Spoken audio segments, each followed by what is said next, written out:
Hello, everyone, and welcome back to Movin' Right Along, a Muppet movie podcast brought to you by toughpigs.com. This is the podcast where we watch Muppets From Space 2 minutes at a time and talk about it a lot. I am your host, Anthony Strand.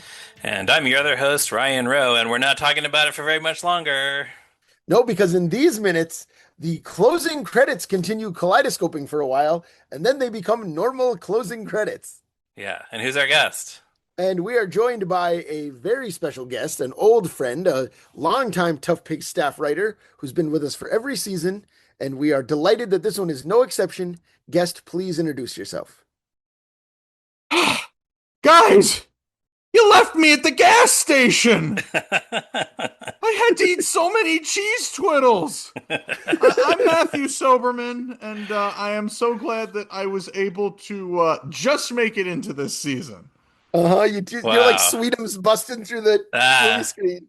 That's a different movie. Now we already did that. We can't go back. We have to go back, Matthew. We have to go back. All right.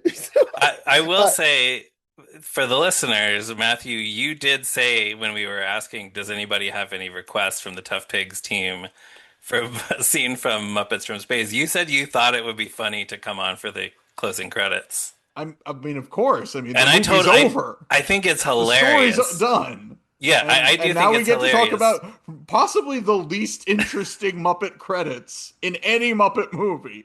I don't know. I mean, the kaleidoscope thing is I pretty like cool. the kaleidoscopes. Yeah. Yeah, I like them. I mean, it is, but compared to other credits, Yeah. I mean, yeah, it's not Right. parachuting Muppets from no. Muppet I think Caper. the all. I mean, we could rank the Muppet movie credits.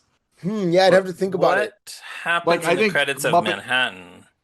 I mean, to be fair, that is. I mean, you much. get the end of them, and it's just them. But at least they're singing songs from the movie. I mean, you get the Yeah, and- medley of saying goodbye and together again, and Right. Animal And then you says get Animal says- Animal speaks Spanish. Yeah, which hasta is- luego. Right. Always a delight. I mean, the all-timer, like top tier, is got to be Great Muppet Caper with Yeah, everyone parachuting the out. parachutes. That's the best one. Yeah. And then the Muppet movie where we're just seeing them all hanging Yeah, out In the the theater, theater. Yeah. goofing. Yeah, Gabbing about Christmas Carol. I mean, you do get you get that little joke from Gonzo and Rizzo at the end. It was like, what a great story. Well, if you like this, you should read the book. that's good. But I think my third favorite might actually be Muppets Most Wanted, which we haven't seen yet. No. Where we have the things with Sweetums and Fozzie and Yes, pulling there ropes. there is more Muppet Fozzie- hilarity. Oh yeah. And of course, Fozzie Muppets addresses his 11, mom where, and- you actually get the movie's resolution. Yes, the denouement of the film Yeah, happens right, in the closing right. credits. Yeah, and Oops. and we talked about Treasure Island, but I think Treasure Island's credits are delightful. The Oh, Easter Island head thing and the rats. The no, rats the pulling best up the part is treasure. in the end, the rats get the treasure. Yeah, I think both of those are really fun. So that's Yeah. up there too. They're pretty good Yeah, at you're right. at end You're right, credits. Matthew. This is one of the dullest credits. Okay. Oh well. So let's talk about them. Here we go. So as we mentioned last week, Shining Star by Earth, Wind, and Fire plays during this entire clip. And we talked about that song way back in minutes 15 and 16. So we don't really need to talk about it again, unless, Matthew, you have Shining Star thoughts you'd like to share. I do not. All right. I mean, it's a good song. Again, the whole thing about this movie is that there's really there's one song in the whole movie performed by Muppets. Like, I mean, Brick House, it's like a hybrid because Yeah, But it's not them singing, shake her like- down. Yeah, this is like the one Muppet movie that isn't a musical. right. Yep. And I think maybe true. that's why it's not regarded as one of the best. That's a big I think reason. it's Generally, definitely a everyone has big their part of it, yeah. preferences. For some people, Yeah. maybe they liked it better because it wasn't a musical. Right. Yeah. But When we've had younger guests on this Mhm. season who have talked about how their friends will be like, what? I think, was it Jared Fairclough? Talked about how when 2011 came out, a friend of his was like, why is this a musical? Why? Yeah. Why do they sing? Yeah. Right. Yeah. That's funny. and you thanks to this movie, you couldn't say because they've all been musicals. Now you had to say because most of them have been musicals. It's what they Right. usually do. That's Yeah. what they usually do. But But anyways, before we get to the actual content of the credits, I do want to talk about the kaleidoscoping for a bit at least. For Hmm. the first 95 seconds here, we get more of the Muppet kaleidoscopes that we talked about at the end of last week. And I'm just going to go through them in order and stop me if you have any thoughts on any of the specific ones. So that was indeed Kermit from last week. Ryan was Yeah. unsure. Hmm. We start here with Kermit. So it's just Chef and then Kermit, right? Those are the only two last week. From the beginning, from last time, yeah. Yeah. So then Beaker is third. So Beaker, I wasn't sure at first because it's red, and for a second, because of his fuzzy hair, I was thinking, is that animal? But Right. then I it was agree. Beaker. Yeah. Yeah. That is the one appeal of these credits is it's like guess the Muppet. You're right. It's like It's kind figuring out of who it is. it's a Exactly. game. Yeah. Yeah. Yeah. So then next is Clifford. Like they really, even though he's barely in this movie, they're trying to make him happen. And Oh yeah. here's another example of that. One of the big Maybe guys. Shanae was on the credits team. Maybe she was. And then it's Piggy. And then it's the star of the movie Gonzo for some reason. He's in the middle. He's neither at Well, the beginning I nor noticed the end. Gonzo is on the screen when Dave Goll's name is on the Oh, screen, so that you're might right. be deliberate. Yeah, I bet it is. And then Animal with his eyes closed, which is another one that I thought might be Pepe. Mhm. Uh, Yeah. Weird choice to have Animal's eyes closed, I think, since his wide-eyed look is so much a part of what makes him distinctive. Yeah. He's taking a nap, I guess. Yeah, Well, I mean, he's exhausted After, after yeah, the whole movie. Yeah. right. And then it's Fozzie, and then it's Pepe, There he is. probably when and Bill then Beretta's name it's shows up. when Bill Beretta's name shows up, Yep. and then it's the number one most popular Muppet in the world, Carter the Butler. Yep. Yeah, He's this one of feels them. like they Does threw it he in. show up in anything beyond the first that first sequence in the townhouse in the I house? mean, maybe he's I don't think in so. another scene in the house, but I don't know. It does seem like they threw this in to confuse us. And I remember when I went to see this in the theater, watching these show up on the screen and just kind of staring at this one and like, but who is it? Is this just one of the random Muppet old people? Like, yeah, who is this character? Because we didn't know who this was. Like Carter from even if you're the gonna get like Muppet old people, you'd think you'd go with Statler and Waldorf first. Well, right, but Right. this and yeah, the fact that this is Carter from the Tubmans of Portsmouth sketch from the UK spots of Muppets Tonight, which Right. I don't know It's how so maybe strange. Muppets Tonight got The better Muppet ratings of the in the UK, 90s. but yeah, sure. The Muppet of the 90s. It's an interesting choice. Yeah. And then the next one is Bobo, and we do not get a clear look at his body, so I would not say this is Bobo as Rentro. I guess he is. He's wearing a suit. I'm trying to Oh, think. okay. So it I is think Bobo as right at Retro. the end when it flowers out, you see what appears to be a tie. So I think it is. I take that back. I think it is Bobo as Rentro. Okay, I appreciate your attention to detail. And then after that, I was looking at the clip again. After that, we get Statler, and then Waldorf, and finally Rizzo. Statler kind of turns into Waldorf. It's the same Yeah. color, and it kind of Statler kaleidoscopes into Waldorf, which I like. Yeah, that's kind of fun. I like that. I had to go back and watch Rizzo again because at first I was thinking, whoa, is that an ink spot? Are they calling back to the ink spot being the first character on screen in Christmas Carol and Treasure Island and they're bookending that? But it's just Rizzo. That would have been great. Yeah. Yeah. Monday, Tuesday, Wednesday, if you're blue. I wish that Ink Spots would singing that at the end of this. Yeah. I'd give my soul. That would have been a Um, great post-credit scene. It's like, hey, did you guys forget about me this time? it would have. It Just would have the have. ink spots in the Muppet boarding house singing a Fraggle Rock song. Yeah. Yes. Absolutely. Yeah. Please. The Muppets and Fraggle, they'll be corporately connected forever. Forever. Yeah. No. Oh. No issues here. Yeah. Hmm. All right. So, anyways, then I do want to go through the credits and tell me if I'm spending too much time on any of these people. I You just know think I'm never going to tell you you're spending too much time on it. I mean, that's literally all we have to talk about. We've talked about the kaleidoscoping. All Right. that's left is the names. And the Shining names. Star, as we've determined, not really remarkable considering we've already heard it. We already heard it. And I just think it's so fun, especially these early names that are on their own like credit cards that aren't in the scrolling credits. It's fun to talk about what else these people did. So that's what we're gonna do. Yeah. And the first two names that we see here, we saw Brian Henson and Martin G. Baker right at the start, but we talked about them last time. Hmm. The next things we see are executive producers Christine Belson and Stephanie Elaine.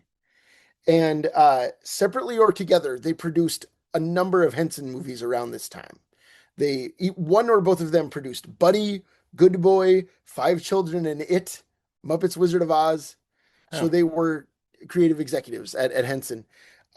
But I'm more interested in what they did after that. Stephanie Elaine has gone on to produce a number. She is black herself, which I bring up because she has produced a number of interesting movies from black filmmakers, including Dear White People and Justin Simeon's Dear White People, and a movie that I know Ryan and I are both huge fans of, Gina Prince Bythewood's Beyond the Lights. Yeah, which I actually just saw for the first time a few weeks ago. But yeah, I really, really enjoyed that one. Yeah. Yeah, it's a great movie. Yeah. So same executive producer as Muppets from Yeah, Space. you gotta think, yeah, how does one go from this to that? But yeah, great. Great work all around. Yeah. Uh, and then Christine Belson is currently the co-president of Sony Pictures Animation. Hmm. So the studio that produced Into the Spider-Verse, Mitchell's versus the Machines, K-pop Demon Hunters. She is one of the presidents of that studio. She also produced So she Muppets went from up, Space. up. Yes, she really did go up, up, up.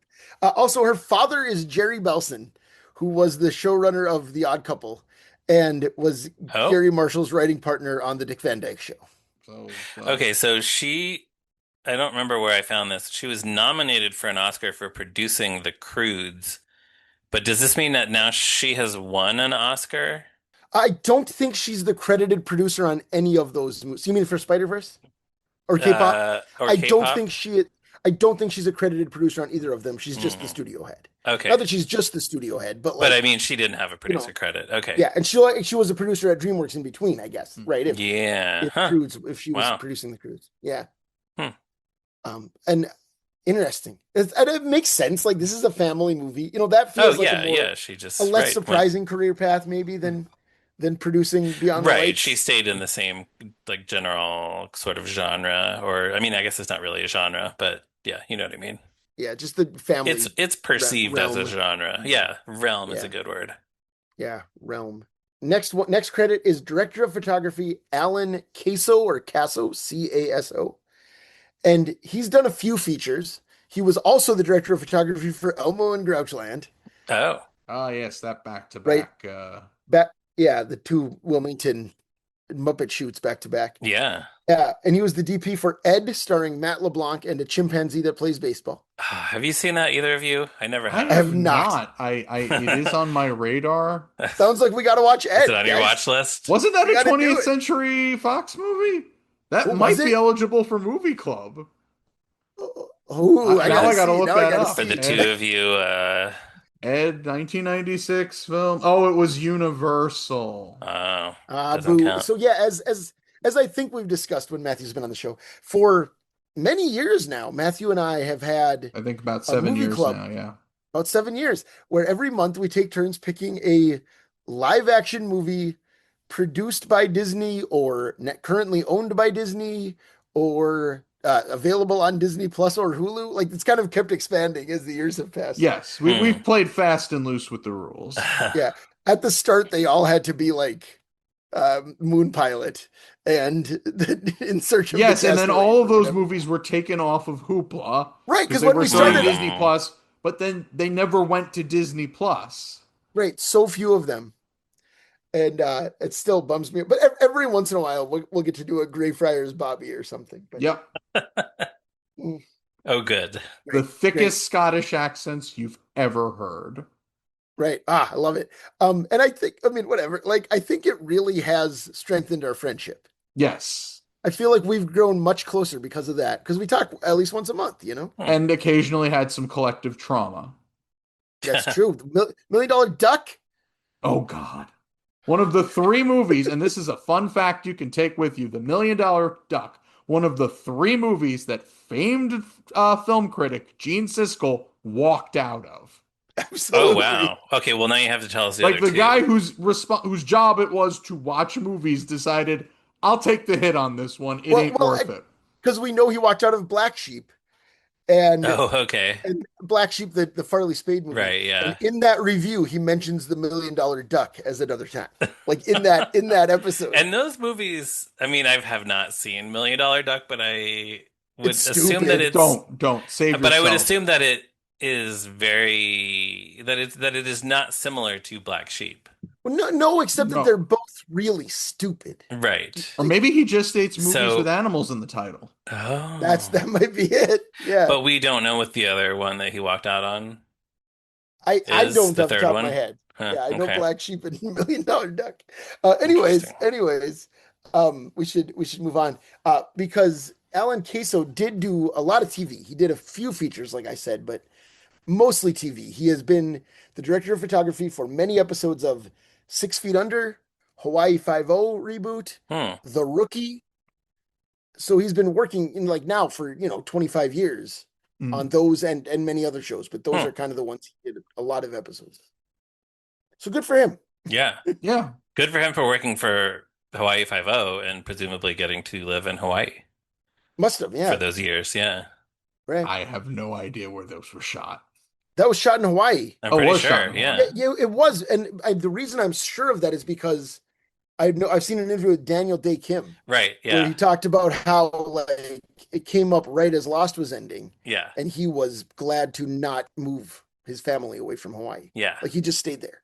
Like Lost ended and Hawaii Five-O started up the next fall, and he did 8 years or something on it. Hmm.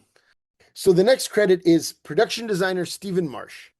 And I feel kind of bad because this appears to be kind of the end of his run in high profile movies. Like it kind of seems like Muppets from Space destroyed his career. Oh Um, no. well, because after this, I'm looking on his IMDb. After this, he is the production designer for a lot of things like Wildfire 2005 TV series, Paradise TV movie, Demons TV movie, William and Kate TV movie 2011. And before this, Hmm. he was the production designer for things like Big Top Pee-wee, National Lampoon's Christmas Vacation, The Cool best Running, Christmas movie. George of the Jungle. What's that, Matthew? Christmas Vacation. That is my favorite Christmas movie. Oh, okay, awesome. Yeah, but I mean like popular and well-regarded movie. Obviously, And a Big lot Top of them Pee-wee comedies. is not right. Yeah. He's done a lot of comedies. Big Top Pee-wee's not as beloved as Pee-wee's Big Adventure, of course, but like it's a big studio movie still, and I don't know. I don't know what happened, but it's kind of cool that Yeah. he did all that stuff. Right. Yeah. I mean, it's not a bad resume No, not at overall. all. Yeah. Then the next one is edited by Michael A. Stevenson, ACE, and Richard Pearson. Now, Michael A. Stevenson he was the editor for Christmas Vacation, a movie Oh, that is greatly helped by its editing, I think, because it's yeah. a movie where a lot of it is like big action set piece comedy stuff, which Yeah. needs to be well edited or it doesn't work. But he did Honey, I Shrunk the Kids and the sequel, Three Men and a Baby and the sequel. He edited The Sandlot. He edited Cats and Dogs. He edited Garfield the movie, but weirdly not the sequel directed by Tim Hill. Did Henson work on Cats and Dogs, The Creature Shop? I think the Creature Shop Yes, did they do did. Cats and Dogs. Yeah. Yeah. So that's the first editor, Michael A. Stevenson. The other editor, Richard Pearson, worked with Frank Oz a couple of times. He edited Bowfinger and The Score, but he also Yes. From the sublime to the ridiculous. Like, the Bowfinger is one of Frank Oz's best, and oh yeah, the score is not The one of Score his is best. I The agree. score's Yeah. fine. Um, yeah, it's a movie that exists. But also Richard Pearson edited a weirdly high number of sequels to movies where he did not edit the original. This Huh. this man is the credited editor on Scary Movie 2, Men in Black 2, The Bourne Supremacy, Quantum of Solace, Iron Man 2, Godzilla King of the Monsters, and Wonder Woman 1984, but not the first movie in any of those series. Well, obviously, I would not expect anyone from Doctor No to still be around for Quantum of Solace. Well, no, but I meant Casino Royale, Matthew. You Okay. know I did. Come on. Also, you did also Godzilla King of the Monsters. Yeah. The Ishiro Honda movie is that's older Okay, well than that Dr. I No. figured you were talking about that particular grouping of films from Warner Brothers. Yeah, yes. The Monsterverse, the famous Yes. Monsterverse. But yeah, I just think it's weird. Like what a again, what a variety. Scary Movie 2, Born Supremacy, and Wonder Woman 1984. Like, and I don't know, it's very strange. I wonder how he got to be the sequel editor guy. He's just the guy. Yeah, and maybe when the other the original guys are too busy working on other projects. Yeah. So then next one is producer of visual effects, Thomas G. Smith, who is back from Muppet Treasure Island. So we talked about him there. And also then costume designer Polly Smith. We've talked about her a lot. She's the Yes. best. She's the greatest. We have sung her praises, yes. We sing her praises constantly because every Muppet costume looks wonderful. Thanks to her. Yes. This must have been a relief for her, given that this was the first movie in many years set in contemporary times. Right. Yeah, she got to just make pajamas right. and stuff. Not Fozzie's like raincoat. right. She got to make Fozzie's raincoat instead of his, whatever. Looking at old woolen fabrics. Exactly. Whatever that Yeah. 18th century number was, yeah. Right. So then the next credit is co-producers Timothy M. Bourne and Alex Rockwell. Alex Rockwell is a familiar name. She was Jim Henson's creative assistant and is still at Henson today. You can find her name in the credits of Word Party, Julie's Green Room, Happy Time Murders, all the classics. But I didn't know Timothy M. Bourne, and it turns out he has produced a lot of middle grade and young adult novel adaptations in the years since this movie. Oh, huh. He produced On the Come Up, The Hate You Give, Love Simon, the Fear Street trilogy on Netflix, at least one Diary of a Wimpy Kid movie, the Goosebumps movie with Jack Black. I mean, it's an interesting niche. Yeah, yeah. I noticed that he also produced Drumline, which I have never seen, but always kind of meant to, like ever since it came out. Nick Cannon, right? Yeah. Yeah, I never saw it either. And then the next credit is music by Jamshid Sharifi. And I looked up an interview with him where he's introduced as Jamshid Sharifi. So that's how you say it. Yes. He did a number of family movies around this time. Harriet the Spy, Clock Stoppers, directed by Jonathan Frakes. He did the score for Down to Earth, starring Kid Rock. No, not Kid Rock. Nope. Chris Rock. Nope. The other one. The one that was in Elmo Palooza. He worked on this. He wrote the score for Down to Earth, starring Chris Rock, which is what I meant to say. I promise I know the difference between Chris Rock and Kid Rock. He did Down to Earth, starring Dwayne "The Rock" Johnson. Yep. Yeah, that's right. Yep. He did Down to Earth, starring Rocco from Sesame Street. Sorry. He did Down to Earth, starring Alex Rocco from The Godfather as Rocco from Sesame Street. All right. Yep. Mo Green. All right. Elmo, I want the last cookie. That's right. Mo Rocca. Mo Rocca. Anyways, did you know, you might have been the one who told me this, but Ryan, our listeners might not know that Mo Rocca and Justice Ketanji Brown Jackson. Ketanji Brown Jackson. Mo Rocca and Justice Ketanji Brown Jackson were in the same college production of Little Shop of Horrors together. She was one of the urchin trio, and Mo Rocca was Seymour. Yeah. I love that. Yes, that's great. And Frank Oz directed that movie, so it's relevant. Yeah. He's in this, kind of. But anyways, Jamshid Sharifi passed away last year at the age of 64. So that's a bummer. I like his score for this. It's bouncy. It's fun. It's really good. It's and lively. I've been saying this kind of as we've gone along, but he was called upon in this score to do a lot of different things. Like he has to do a lot of different sort of sounds and kind of little snippets of different genres of music, and it all sounds great. Like it all does exactly what it needs to do. Yeah, I agree. Yeah, good stuff. So he's the last one before the next credits are starring the Muppet performers. Yes. And we only get 4 listed in these with single title cards. Yep. All the In puppets this performed by 4 people. right in this order: Dave Yeah. Goelz, Steve Whitmire, Bill Beretta, and Frank Oz. That's how they're listed. Okay, We know their feels weird. filmographies. Yeah, we talk about those guys all the time, but I just think it's interesting that there are only four listed The here. billing, and the one that we're all probably thinking, where's Jerry Nelson? Right. Yeah, Yeah. Where's Jerry where, got the hose. Jerry, but also Kevin Clash. Like I know he doesn't. Hmm. Clifford's not a huge part. Brian Henson doesn't get one. Oh Brian yeah, Henson plays Brian Phil Van too. Neuter. Huh. I don't know Yeah. it because it feels like that's the Muppets Tonight era core team. Yeah. Like it feels like Right. all of them should get one. Yeah, the guys who were credited as the main cast of Muppets Tonight. You're right. Yeah, you would think that would Right. be starring the Muppet performers.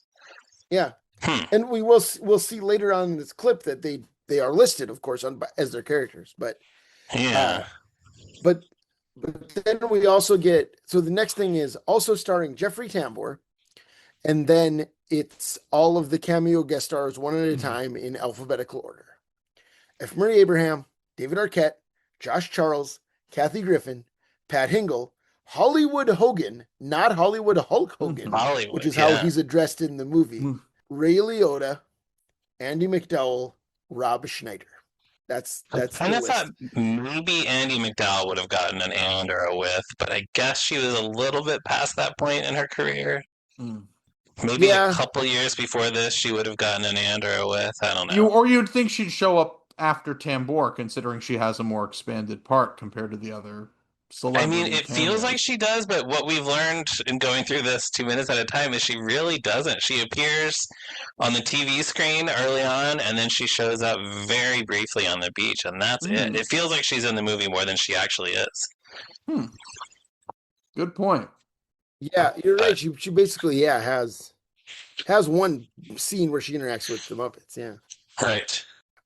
After that, we are back to credit for. We have one more single card credit, which is casting by Michael Fenton, CSA, and Allison Cowett, CSA. That's after the cast. But before we go to the scrolling credits.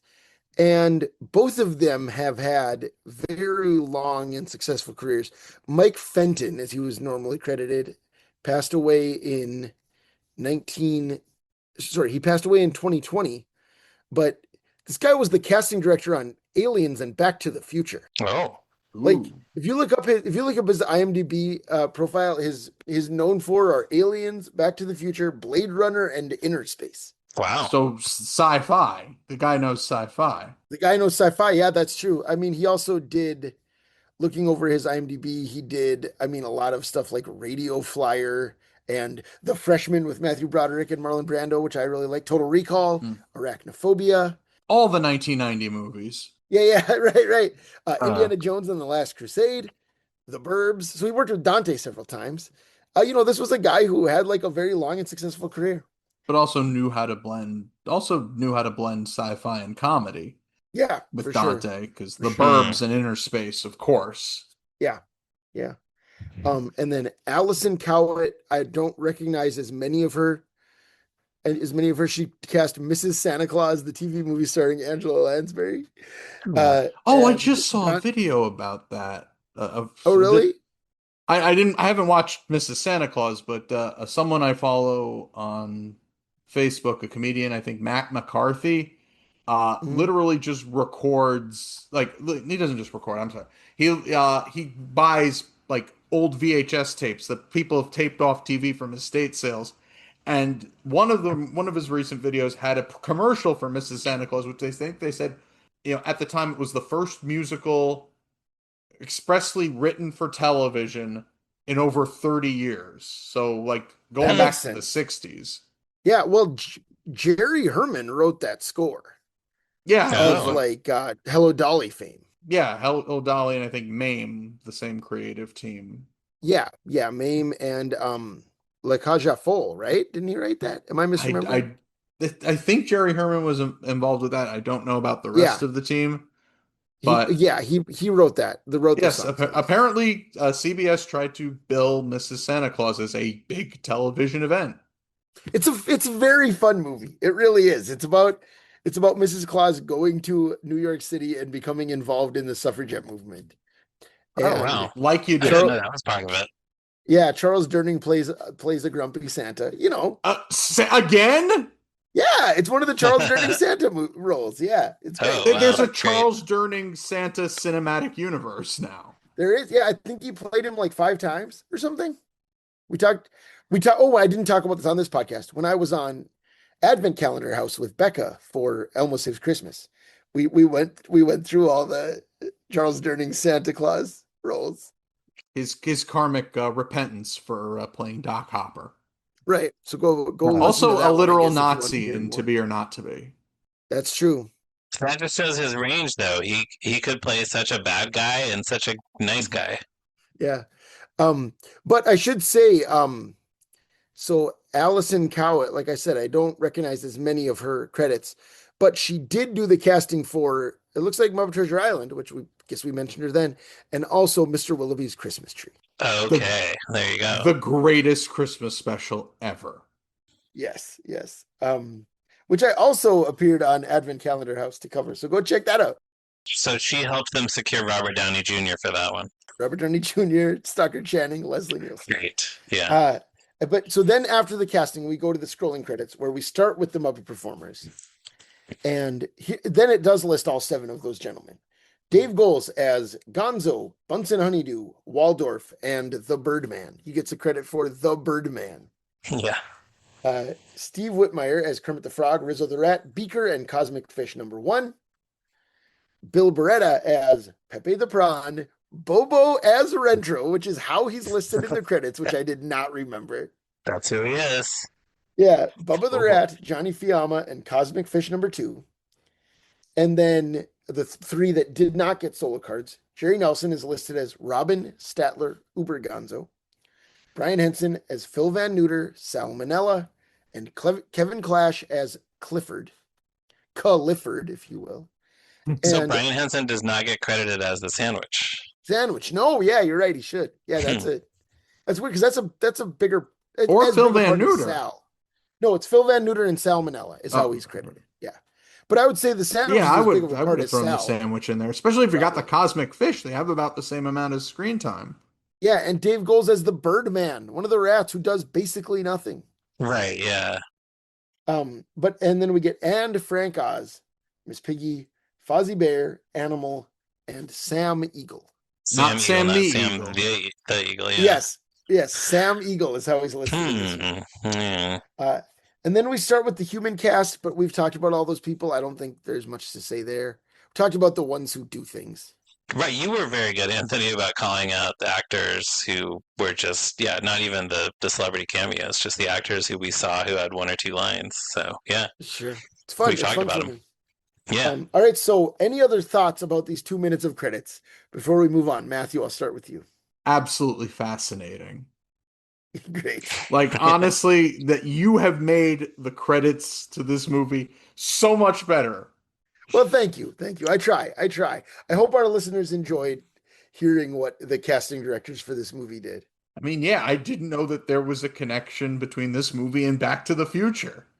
Yeah. Which is one of my favorite sci-fi franchises. We'll get into that. We'll get to it. We'll get to it. Ryan, any other thoughts before we go?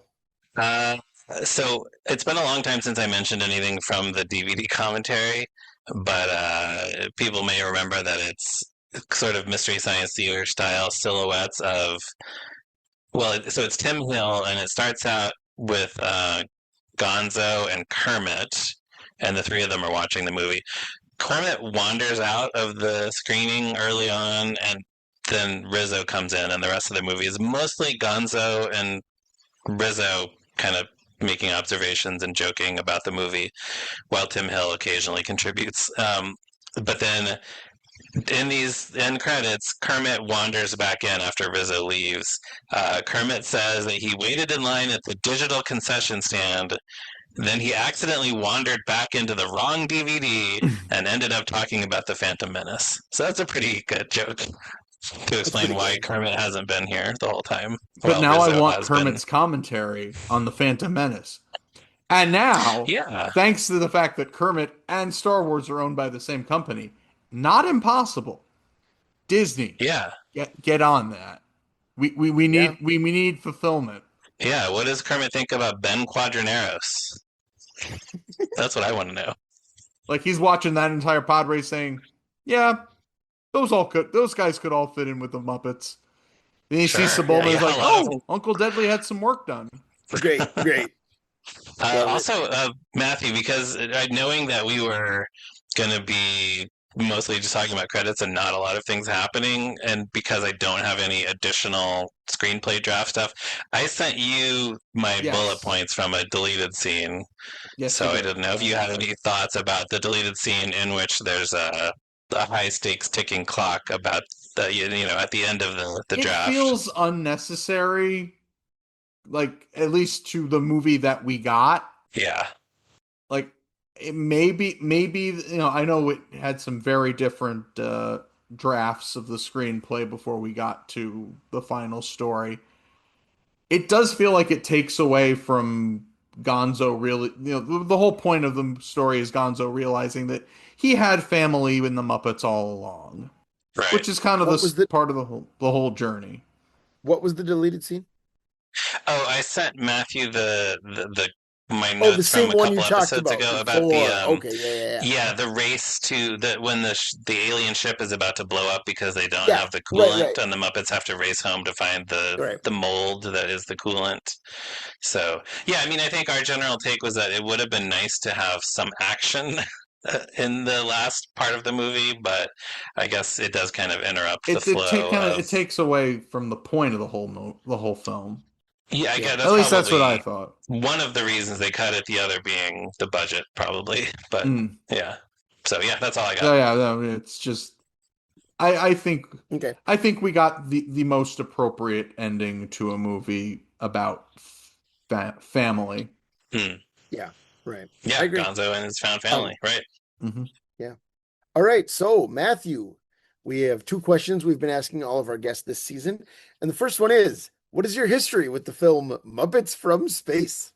So, I don't remember if I mentioned this on my Muppet Treasure Island episode, but I think I probably saw Muppet Treasure Island theaters. Muppet from Space is the first one I distinctly remember seeing in theaters. In fact, I remember the theater I saw it at. It was the United Artists Theater in Lynbrook, New York. That has since closed. However, the company, UA is now owned by Regal. Regal decided that they were closing it and moving they were going to build a bigger multiplex just down the street, which opened a few years ago, and it's kind of become my main place where I see movies now. And I remember seeing it with I saw Muppets from Space at the United Artists. Then I think Elmo and Grouchland would have been at the lows because I do remember seeing the brief history of motion pictures. Sure. And I was Sure. wondering why they Oh didn't put yeah. that in front of Muppets from Space. And now as an adult I realize because it was a film for a different company. Yeah. So they would Oh not have yeah. shown the Lowe's intro at a United Artists theater. Correct. But yeah, I distinctly remember seeing it. The two movies I was looking forward to seeing in the summer of '99 were Phantom Menace and Muppets from Space. Sure. And I definitely remember being very hyped for Muppets from Space, especially once Phantom Menace was out and like, okay, now I've seen it. I enjoy that. Now it's Muppet time. I remember RU3 being one of the funniest things I had seen as an Great. 8, 9 year old. So yeah, I mean, it's the first Muppet movie I distinctly remember seeing in theaters That makes in sense. the That makes original sense. run. Yeah. Yeah. Awesome. All right. And then finally, at long last, our second question is, what is your favorite science fiction movie or TV show or other property? So I've been lucky enough to keep up with the discourse in the staff server where you've kind of been talking about favorite properties. So I wanted to come like I love science fiction. It is one of my favorite genres of film. I have a great deal of love for Star Wars, Back to the Future. Uh, But I wanted to put one thing on the pie chart that hadn't been mentioned. I was a little surprised given the makeup of our crew that hadn't been mentioned. So, for the purposes of this discussion, I will say one of the most underrated sci-fi films is Bill and Ted's Excellent Adventure. I am a sucker Yeah. for a time travel movie, especially when you can do time travel and comedy, and it does it so well. It has such an open heart, which I appreciate. It does. It does. Like Bill and Ted are just so accepting of things. Granted, there's Mhm. a little dated commentary, but Yeah. that whole like, whoa, you're so you're a historical dude. This is so cool. Yeah, it's great. I might have told you this before. When I was 6 years old, we rented my two friends and I rented Bill and Ted's Excellent Adventure, and we watched it twice in a row. Hmm. And then my friend's mom made us go to bed, and then we woke up the next morning and watched it twice more in a row. And then that's why then I declared it to be my favorite movie. Yes. Canonically, it's my first ever canonical favorite movie. Wow. And I probably would say that until I was 10 when Batman Forever became my favorite movie, even though I'd never seen it, which I think I've also discussed on this podcast. But Yeah. I would say But Bill and Ted's yeah, I Excellent. love it. Yeah, Bill and Ted's That's a great Excellent answer. Adventure, the first Back to the Future, A New Hope is my favorite Star Wars movie, and Ghostbusters. Another probably not as considered as sci-fi, but there are sci-fi elements to it.